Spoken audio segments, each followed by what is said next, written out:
कहानी का नाम है तोता और उसका सपना। एक जंगल था हरा भरा सुकून भरा। वहाँ रहता था एक चुलबुला तोता जिसका सपना था शादी करना किसी प्यारी और समझदार तोती से।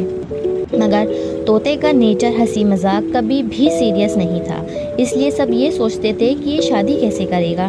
एक दिन बूढ़ी दादी ने कहा, तोते शादी सिर्फ प्यार नहीं, समझदारी और जिम्मेदारी भी होती है। तोता हंस के बोला, दादी देखना, मेरी शादी जंगल की सबसे प्यारी और दिल से कनेक्ट होने वाली शादी होगी। जंगल में आई एक तोती, शांत स्वभाव की पर दिल से बहुत अच्छी थी। तोता और तोती की पहली मुलाकात हुई एक ब्रांच पर, जब तोते ने गिरने से बचाया था तोती को। तभी दोस्ती हुई और बातें आगे बढ़ी। तोते ने देखा तोती हंसती भी है और उसको समझती भी है। तोते ने डिसाइड किया तोती को प्रपोज करेगा।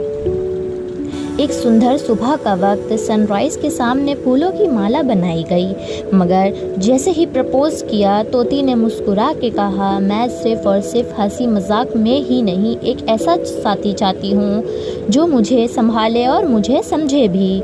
तोता सोच में पड़ गया। तोते ने सोचा, अब तो बदलना पड़ेगा लाला तोती के लिए। तोते ने अपने अंदर के बचपन को संभालना शुरू किया। तभी किसी को क्या, कभी किसी का काम कर दिया, कभी किसी की हेल्प कर दी और जंगल के बच्चों की भी हेल्प कर दी। एक दिन जंगल में आया एक मुसीबत, एक बादल का तूफान। तोते ने सबको संभाला, शेल्टर बनाया, जानवरों के बच्चों को बचाया। सबने देखा तोता सिर्फ मजाक नहीं, असली हीरो भी है। तोती ने भी देखा ये सब। जिस तोते को मैं सिर्फ मजाक समझती थी, उसमें दिल भी है और हिम्मत भी।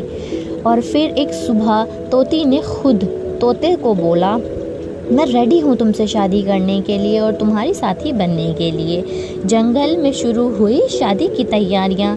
सब प्राणी मिलकर काम कर रहे थे। शादी के दिन जंगल में आया एक और तोता, मैं भी तोती से शादी करना चाहता हूँ। सब शॉक्ड हो गए। तोती ने कहा, मैं सिर्फ उससे शादी करूँगी जिसमें प्यार, जिम्मेदारी और विश्वास हो। तब पहला तोता नहीं लड़ा, सिर्फ एक बात बोली उसने, प्यार ज़बरदस्ती नहीं होता। अगर तोती उसे पसंद करे तो मैं खुशी खुशी रास्ते से हट जाऊंगा। ये देख के दूसरा तोता भी समझ गया और फिर चला गया। तोता और तोती की शादी हुई। फूलों से सजा हुआ ब्रांच, जंगल के सब प्राणी, कबूतर, गिलहरी, बंदर, हिरन, मोर, मैना, सब ने ब्लेसिंग दी। डांस होने लगा। खुशी और तोते का एक डायलॉग, प्यार का मतलब है समझना और दोस्ती का मतलब है निभाना। The end. जंगल की सीख, प्यार और दोस्ती में सिर्फ हंसी नहीं, समझ और जिम्मेदारी भी ज़रूरी है। और जब टाइम आए, अपने आप को बदलना भी एक प्यार है। आपको ये कहानी कैसी लगी कमेंट में ज़रूर बताएं और सब्सक्राइब करना ना भूलें। Thank you for watching. कहानी का नाम है बचपन वाले दिन। एक गांव में एक चिनी और एक आरव था। दोनों ही पेड़ पर पाले बड़े थे। दोनों दिन भर खेलते, धूप में गीत गाते, बारिश में नाचते, सर्दियों में छुप छुप के बातें डॉट करते। आरव चिनी को वोट पास करता था। आरव चिनी को हर बार बोलता था, मैं तुमको हमेशा हंसाऊंगा। दोनों का बचपन का प्यार साइलेंटली दोस्ती के पीछे छुपा रहता है। इस बात से दोनों ही अनजान थे। एक दिन गांव के जंगल में एक नया स्कूल खुलता है जिसमें दो दोस्त और आते हैं, रूमी और फैल्कॉन। और रूमी चिनी का अच्छा दोस्त बन जाता है, लेकिन आरव थोड़ा इनसिक्योर होता है। आरव को बहुत बुरा लगता है। एक दिन आरव कहीं जा रहा होता है, तभी उसका एक्सीडेंट हो जाता है। एक्सीडेंट में आरव अपना एक पंख तोड़ बैठता है और आरव को नहीं पता अब आरव कभी नहीं उड़ सकता।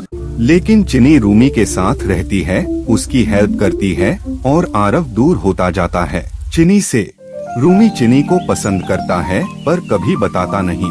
एक दिन चिनी को बहुत सारे जानवर घेर लेते हैं और रूमी चिनी को जानवरों में गिरा देकर बैठ जाता है, यही सोचकर कभी उसको अपनी जान ना देनी पड़ जाए। और तभी आरव आ जाता है, बिना कुछ सोचे समझे उन जानवरों के सामने आ जाता है और चिनी को बचा लेता है। और आरव चुपचाप चला जाता है बिना चिनी से कुछ बोले।